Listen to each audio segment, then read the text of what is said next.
Welcome, everybody. Welcome to Talking Softball with Beach. Welcome. I am your host, Erica Beach, and we are starting some new channels within the YouTube channel, little subcategories, if you will. And one of them is Mindset Mondays. And what we're doing is talking about all things mindset, mental training, mental preparation, all of the things that I've picked up in my years as a player, both at the youth, high school, college, pro level, international, and as a coach at the Division 1 level, at the high school level, and now at the club level. So, one of the most common topics that parents and coaches and players ask about is the mentality of an athlete and the impact that it can have on their physical performance. The number one thing that I like to talk to athletes about is the idea of talking to yourself rather than listening to yourself. Us as just human beings have a constant internal dialogue going off in our brain. As athletes, we tend to be our own worst critics. We tend to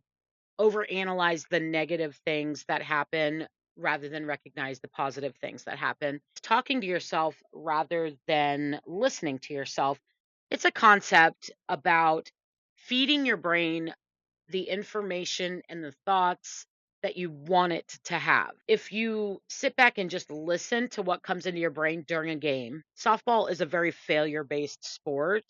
Pitching and on offense, people always recognize the offensive portion about if you fail 7 out of 10 times, you're still a successful hitter.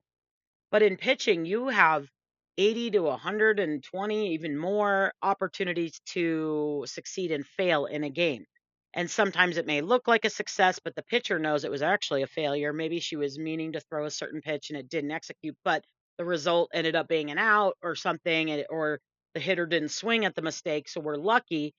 But the pitcher knows how many mistakes they really make during the game. So it is super duper failure based. As athletes, if we listen to ourselves, the things that come up in the back of our heads and the things that arise are typically self doubt, criticisms. There's so many things that kind of like pop up in the back of our heads.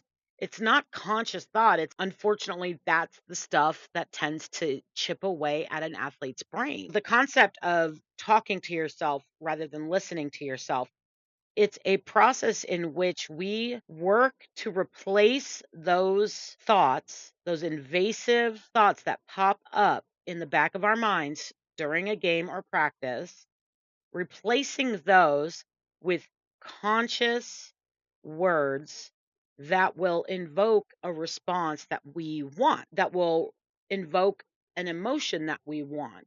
It is a skill that requires practice. It requires focus. It requires thought behind it. But I will tell you, it's one of the most powerful tools you can have as an athlete. Your internal voice is the most heard voice you will have in your entire life.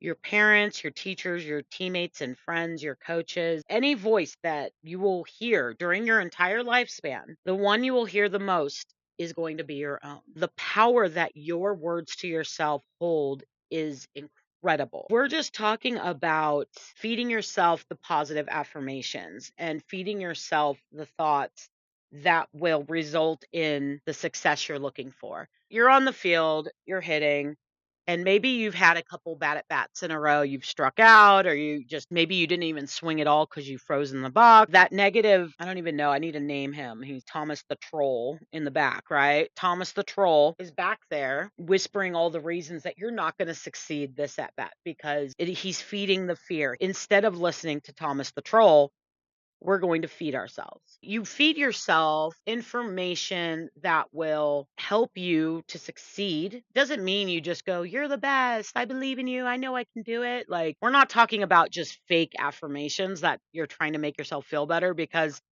you already know and like you don't believe your own words. The words we're talking about feeding ourselves, especially at first, is about actions. It rather than letting Thomas the troll feed you all that stuff, you're saying, I watched way too many pitches go by last at bat. What I'm going to do is I'm going to change my mindset. I'm going to get in attack mode. And the first pitch that's hittable, I am going to put my best swing on it. Keep it simple. You're setting a plan in place that can help lead you to better results. You're feeding yourself action steps, physical things that you can do to create that success that you may have been lacking. While you're focusing on those, Thomas the troll in the back can't be louder than that. Speaking to yourself and talking to yourself is always going to be louder than listening to yourself. Focusing on the plan you're setting in place and focusing on the action items that you're telling yourself, that Thomas is silenced, he is muted because there's no time and not enough volume for him to come through at the same time as the talk. Feed yourself things that will actually help you to achieve the physical success that you're looking for. That, in a nutshell, is what talking to yourself versus listening to yourself means. And that's going to be it for today's Mindset Monday tip. Please subscribe and like and follow me on all my social medias, Beach Softball One. Thank you guys so much. I appreciate you tuning in and taking the time. Thank you.